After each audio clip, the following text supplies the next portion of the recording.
Welkom by die Ligpunt Kerk podcast. As Ligpunt Gemeente is dit ons begeerte om God te verheerlik deur disippels te wees wat disippels maak en 'n kerk te wees wat kerke plant. Geniet hierdie week se preek.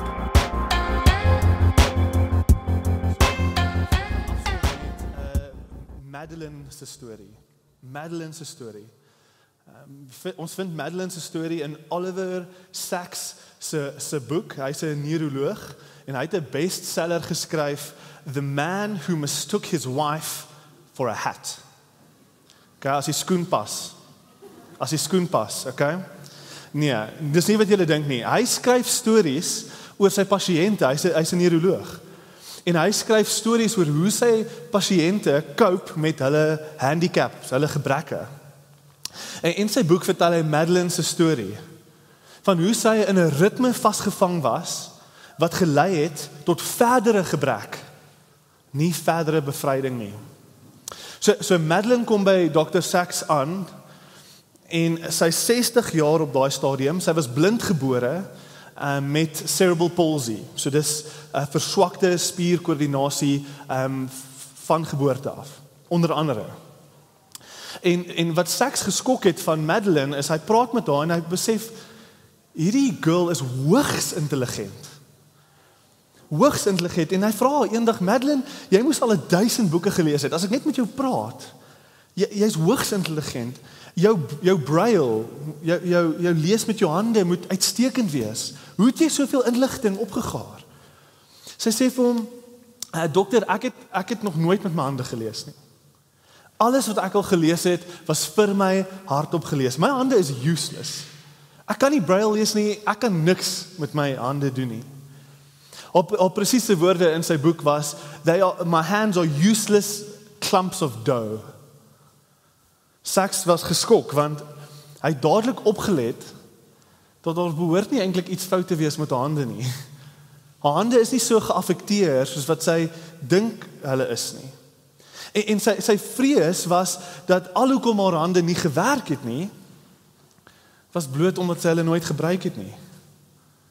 Haar hande het nie gewerk nie, omdat almal om haar die aanname gemaak het, dat hulle haar hande vir haar moet wees. So hy begin toe met 'n toets. Hy vat 'n klein eksperiment. Hy sê, okay, hy vra toe vir al die verpleegsters, om haar kos vir haar te ver van haar af te sit. En om haar baie stadig te voer, so bietjie lomp, mors bietjie op haar, oor en oor. Maak baie foute om haar, als per ongeluk. En so 'n week gaan verby, en die verpleegsters doen wat die dokter gesê het, en uit pure frustrasie uit, gryp Madeleine blind, met haar swak hande haar bordkos, en sukkel begin sy haarself te voer, want sy is woedend. Ek, 'n blinde vrou, kan dit verseker beter doen, as hierdie useless verpleegsters. Okay? En dis nie na 'n dag of 2 nie, wat sy self daar sit, geskok. Geskok is sy, oor hoe goed haar hande eintlik werk. Die eksperiment was 'n reuse sukses. Die bal is toe aan die rol. Die dokter ontmoet met haar, hy bemoedig haar aan. Op die ouderdom van 60 jaar oud, vir die eerste keer, begin dit voel vir Madeleine asof sy kan lewe. Sy het haar hande terug. Sy begin toe met kleiwerk. En binne 'n jaar word Madeleine bekend gestaan as the blind sculptor vir haar uitstekende kunswerk. Sy het haar hande ontdek. Dr. Sacks verduidelik, die probleem was dat vir haar hele lewe het almal alles vir haar gedoen. Vir 60 jaar van haar lewe het sy gelewe asof sy nie hande het nie.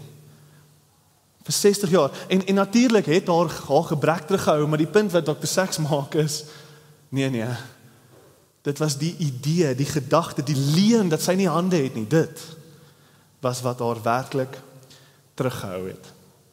En so hier is die parallel vir ons vanoggend. Die parallel vir ons as Christene vandag, dis kragtig. Vanoggend gaan ons sien hoe Lukas ons aanmoedig tot gebed toe. Gebed met 'n kinderhart. Maar die hoogtepunt van waarna toe Lukas ons wil lei, is om te bid vir die Gees van God. Vir geesvervulling, bid vir dit. Vers 13, kyk op julle blaadjies. How much more will your heavenly Father give you the Holy Spirit to those who ask him?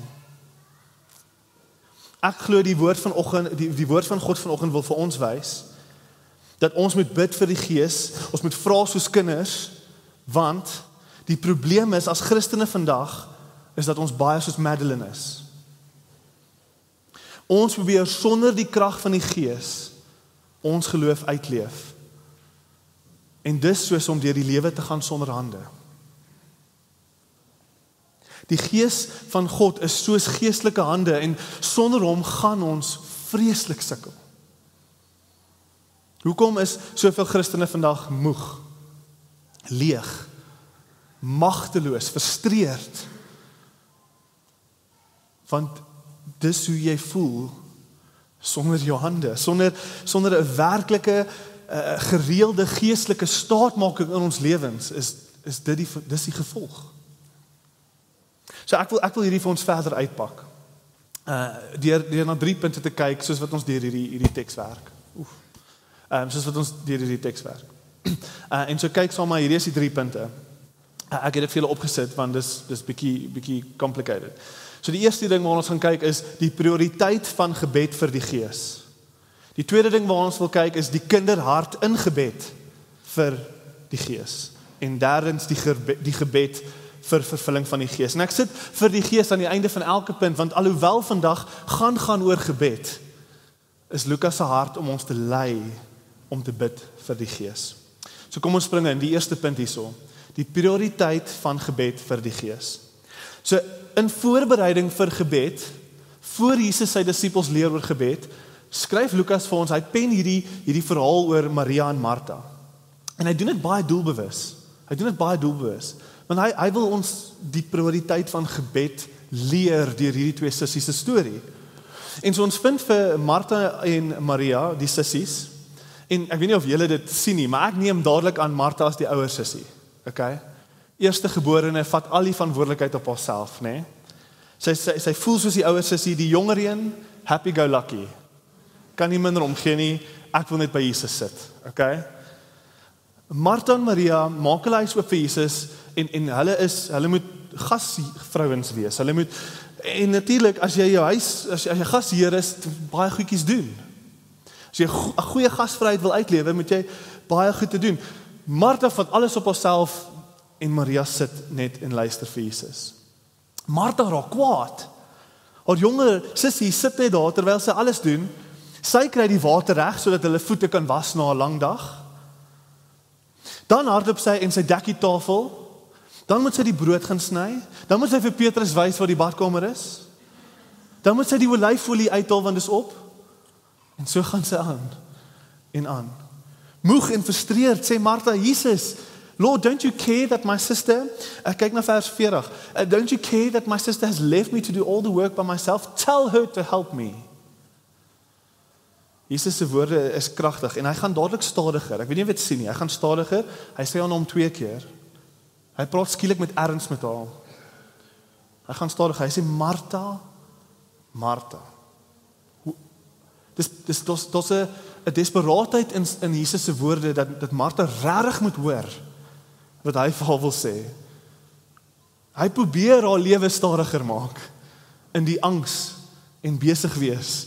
Hy probeer sê Martha, Martha, word net vir my rustig. Hoor asseblief wat ek nou vir jou gaan sê. You are worried, vers 41 en 42. You are worried about many things, but few things are needed. Mary has chosen what is better, and it will not be taken away from her. Ligpunt, as hierdie woorde nodig was in Jesus se dag, dan is dit brood nodig vandag. Ons is 'n kultuur van Marthas. Ons is 'n kultuur wat gekarakteriseer word deur hierdie woorde van Jesus. Angstige generasie, frustreerd en ontstel oor baie dinge. Altyd. Ons raak frustreerd met stil sit. Ons het tyd vir alles behalwe stilte. Ons het tyd vir alles behalwe vir tyd met Jesus. In ons harte en in ons koppe glo ons presies die teenoorgestelde as wat Jesus hier vir Martha sê. Presies die teenoorgestelde. Few things are needed, sê Jesus. Nee, ons sê many things are needed. Ons glo dit. Jesus wil ons hier leer en vir sy disippels hier leer dat die vyand tot gebed is besig wees. Een van die grootste vyande tot gebed is besig wees. Agter besig wees lê die vyand van ons eie trots. Wat glo ons kan genoeg goed doen, ons kan hard genoeg werk, hard genoeg alles onder beheer kry, sodat ons daar in ons eie hande ons vrede kan vind. Dis wat ons glo.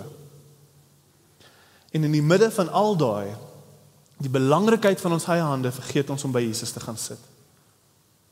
Kyk, ek verstaan dinge moet gedoen word. Ek verstaan.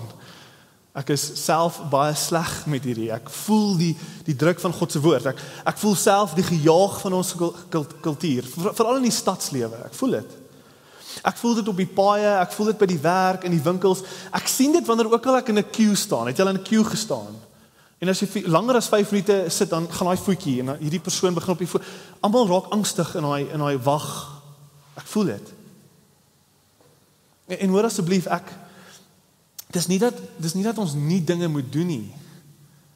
Dis die prioriteit van daai dinge. Dis die prioriteit van gebed in hierdie lewe wat ons lewe. Hoor wat sê Jesus weer? Few things are needed, indeed only one. Mary has chosen what is better. Dis 'n kwessie van prioriteite. Wat Maria gekies het, dis beter, bedoelende stilte by Jesus. Gebed, sy woorde om te ontvang by hom, om te wees by hom, ons verhouding met hom. Dit moet altyd belangriker wees as die versoeking om 'n gejaagde lewe te wil lewe. Ware vrede lê nie in jou besige hande nie. Dit sit by sy voete. Ware vrede lê nie in ons besige hande nie. Dit lê by Jesus se voete. Hierdie is hoe Jesus ons wil voorberei vir gebed. Hy wil vir ons die prioriteit daarvan wys. Hy wil aanspreek in ons lewens. Die leuen wat ons glo dat many things are needed. En hy wil dit vervang met 'n nuwe conviction. Nee, daar's eintlik net een ding nodig. Daar's eintlik net een ding nodig. Het julle geweet jy kan verslaaf wees aan besig wees? Solank soos wat ons doing belangriker is as ons being with, vir so lank gaan ons aanhou sukkel met gebed. So dis die eerste punt. Die prioriteit van gebed. Dit bring ons na die tweede punt, die kinderhart agter gebed. Hier fokus ons op Lukas 11 vers 2 tot 13. So kyk saam met my, daar's 'n baie interessante gelykenis wat Jesus ons probeer leer hierso. En dis die taal is bietjie tricky. So ek wil hê julle moet mooi saam met my volg. 2 keer in Jesus se lering hierso van vers 2 tot vers 13 in hoofstuk 11, 2 keer skep hy vir ons hierdie kragtige prentjie van God as Vader. So ons moet kom as kinders en ons moet vra vir God asof hy Pa is. En dis wat hy ons probeer leer hierso, die hart agter gebed. Die eerste keer in vers 2 sê hy, when you pray, begin jou gebed so, Father. Radikaal in Jesus se dag. Geen ander rabbi sou soos Jesus vir sy disippels geleer het om so te bid nie. Dit was radikale lering in Jesus se dag om God te noem as Abba, Vader. En dan natuurlik sien julle Jesus gaan deur sy gebed, die bekende Onse Vader gebed. En dan in 'n tweede keer in vers 11 sê hy, which of your fathers, if your son asks for a fish, will give him a snake instead. So 2 keer. Naby aan die einde en naby aan die begin is hierdie idee van vaderskap krities tot wat Jesus ons hier wil leer. Kom na gebed toe, verwagtend en vol vrede dat God alles gaan hoor, soos 'n pa alles sou hoor. Die vader-kind verhouding hierso is baie belangrik. So dan kom die gelykenis in. So vers 5 tot 8 vertel Jesus hierdie storie van hierdie man, okay? Hierdie man wat middernag kom vra vir brood. Want sy vriend was op 'n lang reis, hy het obviously ergens vasgehak en toe kom hy laat by hom aan en so hier kom die ou aan en ek het niks brood vir hom nie. So hierdie ou hardloop na sy buurman toe wat slaap in die middel van die aand en sê ek so jammer, ek kort brood vir my besoeker. En natuurlik is dit 'n groot versoek, dis in die middel van die aand, vers 7 sê, the door is locked and my children are in bed. So in hierdie tyd in hierdie Jesus se tyd, meeste families het in een slaapkamer huisies gebly. Een slaapkamer huisies. En hier kom 'n ou in die middel van die aand, toef.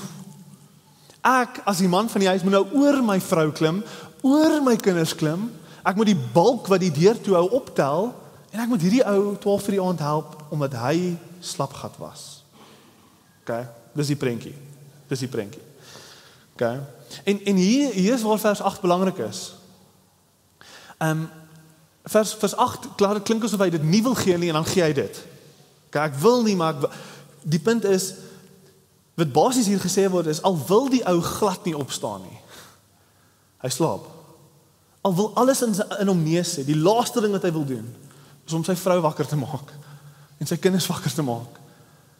Omdat jy die cheek gehad het, shameless audacity, ek hou van die NIV, omdat jy die cheek gehad het, om in die middel van die nag, hom te vra, om my te vra vir brood, sal hy opstaan. So mislik, soos wat 'n mens mislik kan wees. Hy sal opstaan om vir jou 'n stukkie brood te gee. Dis die punt. En Jesus trek al die touwtjies bymekaar in vers 9. Hy sê, so I say to you, dis Jesus wat basies sê, hier's die punt van die storie. So I say to you, therefore, hier's die punt. Ask and it will be given. Vers 11. 'n Vader sal nooit vir jou 'n slang gee as jy hom vir 'n visie vra nie. Die punt is, as 'n mislike mens sal antwoord onder sulke omstandighede, hoeveel te meer nie die Here nie. As die ou skaamteloos kan vra, hoeveel te meer nie ons wat kinders is nie. Die Here slaap nie, hy's nooit te besig nie, hy hoef nooit iets neer te sit sodat hy vir jou kan luister nie. Die deur is nooit gesluit sodat hy hom eers moet oopmaak vir jou nie. Nee. Jesus wys ons hier die radikale hart van God die Vader wat altyd reg is vir jou.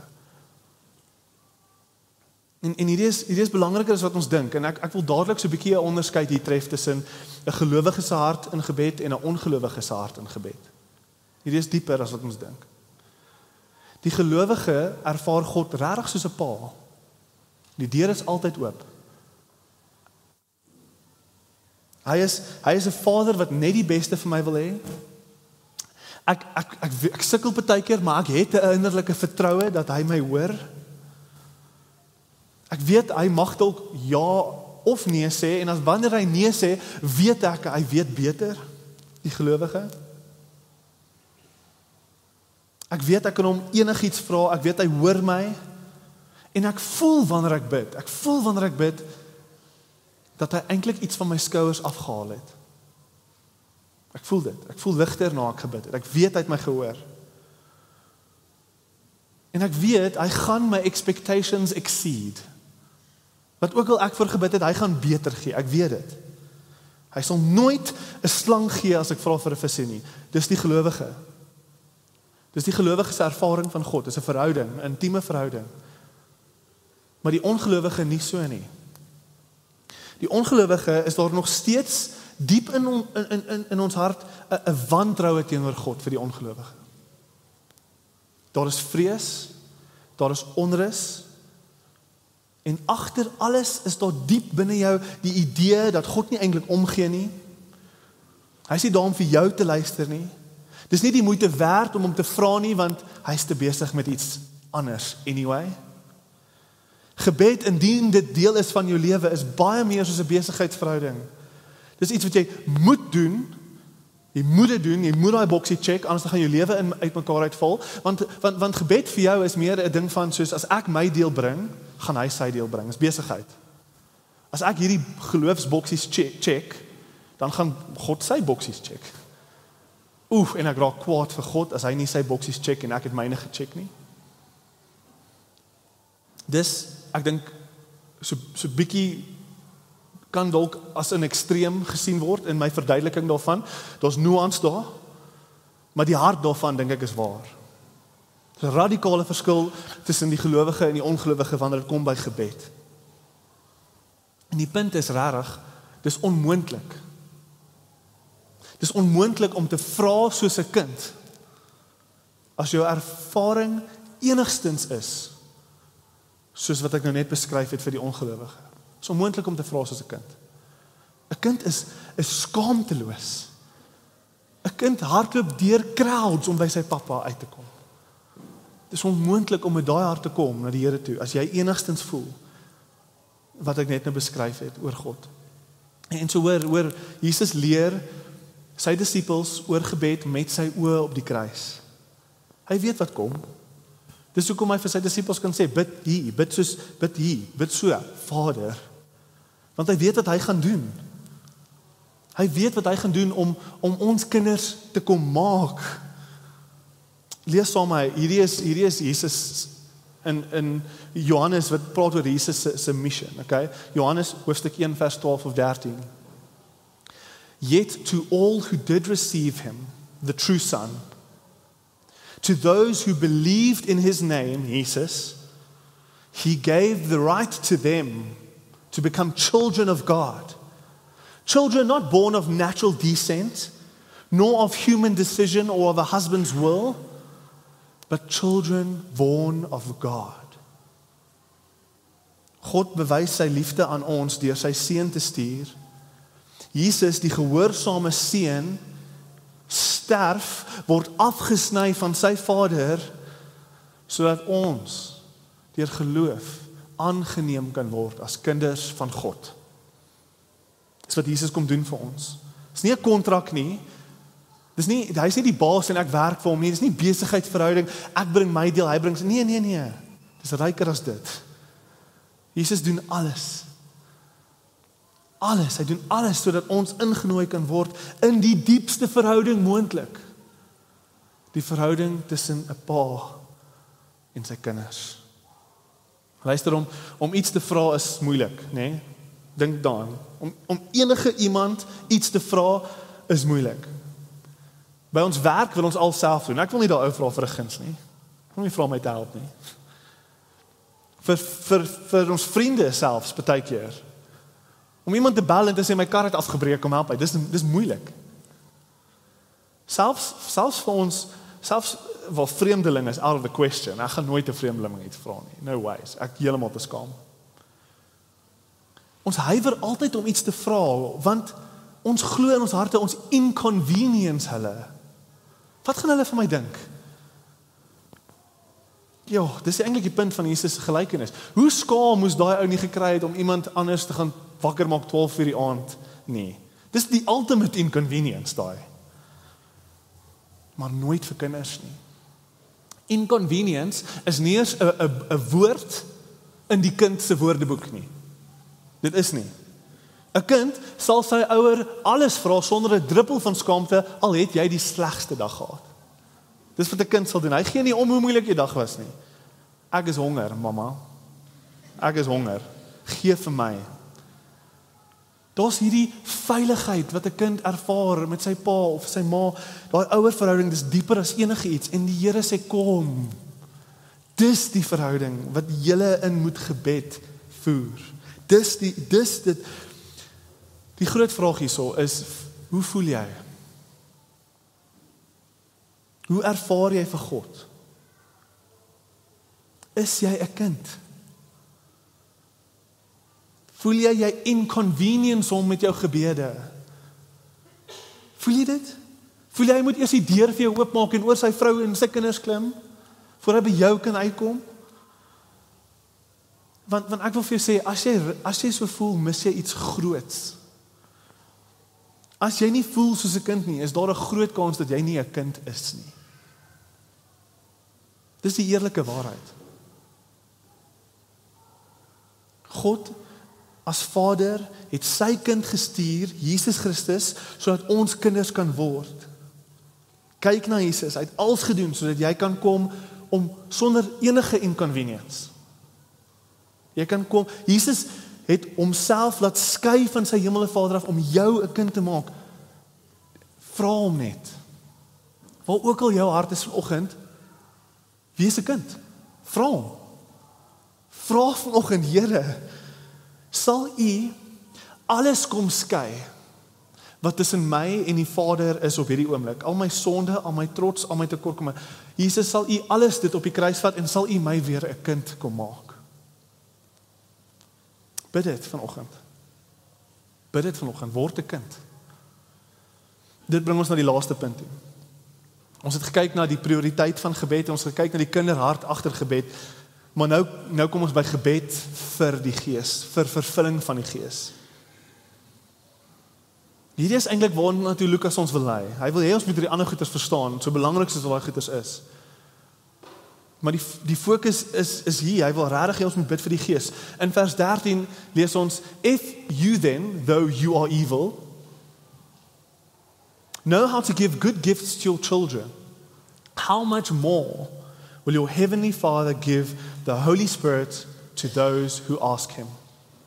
So Lukas skryf sy evangelie, hierdie boek wat ons nou uitwerk, die boek van Lukas, hy skryf dit as een groot lang boek saam met Handelinge. So die vroeë kerk by Lukas ontvang net wat hy geskryf het, was dit nie Lukas en toe Handelinge nie, dit was een groot boek, Lukas en Handelinge saam in een boek. En so Lukas skryf in die lig van die koms van die Gees in Handelinge 2. Die Gees was massive. Hy het die krag van die Gees gesien en verstaan hoe belangrik dit is vir die Christelike lewe. En natuurlik, hy gee vir ons die Onse Vader gebed, want natuurlik bid ons nie net vir die Gees nie, ons moet bid vir ons fisiese behoeftes. Bid en vra, wat ook al jou behoeftes is, gebed is deel van hierdie. Kyk na die Onse Vader, bid vir jou fisiese behoeftes. Natuurlik gaan God sorg vir jou. Hy gaan sorg soos 'n goeie Vader sorg. Maar Lukas wil hê ons moet sien, dat die beste geskenk, wat God vir ons kan gee, is die Gees self. So wat beteken dit? Wat beteken dit dat ons moet bid vir die Gees? Kenners en kommentators maak die punt dat die versoek hier vir die Gees, alhoewel dit redding kan insluit, is eintlik nie 'n gebed vir redding nie, maar dis 'n gebed vir vervulling. Dis 'n gebed vir vervulling. Die punt hier is, Lukas nooi ons uit as klaar geredde kinders, wat bid vir 'n verdere vervulling van die Heilige Gees. Ek noem dit, want dit is belangrik. Wanneer jy gered word, ontvang jy die Gees. Jy doen. Dis die Gees wat nuwe lewe in jou bring. Dis die Gees wat jou siel en veilig hou. Maar daar's iets meer as dit hier. Daar's 'n verdere vervulling waarvoor ons moet bid. En wanneer jy daai idee vat, dan is daar baie verse wat praat van daai idee. Klaar geredde Christen wat verder vervul in die Gees. Die Nuwe Testament is volop en julle sou dit al gehoor het, soos wat ons deur die reeks gegaan het. Wayne Grudem sê die volgende op hierdie verdere vervulling. Hy antwoord hierdie vraag: waarvoor bid ons as ons bid vir die Gees? Hoor wat sê hy? By asking for more of the Spirit, we are asking God for an event subsequent to conversion, na redding, in which the believer experiences a fresh infilling with the Holy Spirit that may result in a variety of consequences, include a greater love for God, greater victory over sin, greater power for ministry, and sometimes the receiving of new spiritual gifts. Baie behulpsaam. En ons ander voorbeelde ook. Dit is nie net daai goed wat die Gees doen nie. Vir al hierdie redes wat Grudem nou genoem het en waarvan die Nuwe Testament vol is, sien ons hoe reg deur Handelinge, reg deur Paulus en al die briewe, hoe gelowiges oor en oor aangemoedig te word om gereeld te bid vir vervulling van die Gees. 'n bemagtiging van die Gees. Ons sien in die Nuwe Testament 'n groot afhanklikheid op die Gees, groter as wat ek vandag sien in kerk.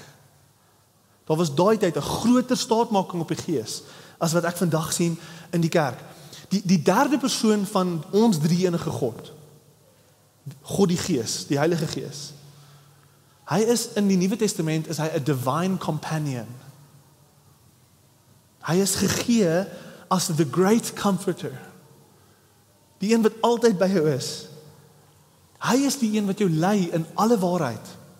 Bedoelende, hy maak jou oë letterlik oop om dinge te sien wat jy nooit op jou eie sou gesien het nie. Hy is die een wat ons bekragtig tot wonderwerke. Hy is die een wat vir jou sê, gaan praat nou met daai persoon, gaan bid nou vir daai persoon. Vra net vir hom, is daai persoon okay? Hy is die persoon, die Heilige God, die Heilige Gees, wat vir jou woorde gee wanneer jy nie weet wat om vir iemand te sê nie. Hy is die een, om dit alles op te som, wat jou geloofslewe aktief en lewendig maak. Dis God die Gees. En om 'n Christen te wees wat nie bid nie, dis soos om 'n verlamde Christen te wees. Okay, dis een ding. Verlam heeltemal, kop tot toon. Maar verder as dit, wil ek die punt maak wat ek vroeër gemaak het in die begin.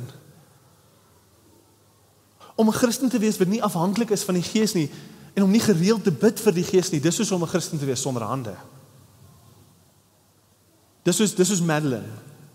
Dis soos om 60 jaar deur die lewe te gaan, sonder om werklik te besef wat jy van in staat is tot.